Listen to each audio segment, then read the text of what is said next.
கர்த்தர் சொல்லுகிறார், நீங்கள் நின்று கொண்டு கர்த்தர் உங்களுக்கு செய்யும் ரட்சிப்பை பாருங்கள். இந்த மாதம் ஆண்டவர் உங்களுக்கு ரட்சிப்பை கொடுக்கிற மாதம். நீங்கள் சும்மா நிற்பீர்கள், நீங்கள் அமைதியா நிற்பீர்கள். உங்களுக்கு முன்பாக இருக்கிற அந்த காரியம் நடக்கும். நீங்கள் நெடுநாட்கள் காத்திருக்கிற காரியம் நடக்கும். நீங்கள் ஜெபிக்கிற காரியம் இந்த மாதம் நடக்கும். கர்த்தர் வாக்கு கொடுக்கிறார், மகளே மகனே, நீ நின்று கொண்டு இந்த மாதம் நான் உனக்கு செய்யும் ரட்சிப்பை பார். இதோ திருமணம் கைகூடி வருகிறது. இதோ குழந்தை பாக்கியம் இந்த மாதம் உண்டாகிறது. இதோ அந்த கடன்களுக்கு ஒரு முடிவு வருகிறது. இதோ எதிர்த்து நிற்கிற பார்வோனுடைய சேனை முழுவதுமாய் செங்கடலே அமிழ்க்கப்படுகிறது.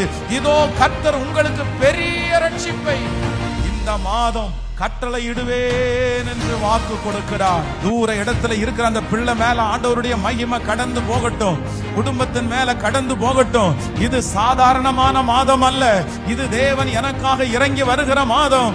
கர்த்தர் தரித்து நின்று, நீ அந்த இடத்துல நின்று, நீ அமைதியாய் நின்று, நான் உனக்கு செய்யும் ரட்சிப்பை ஹல்லேலூயா அத்தனை கண்களும் பார்க்க போகிறதற்காக ஸ்தோத்திரம்.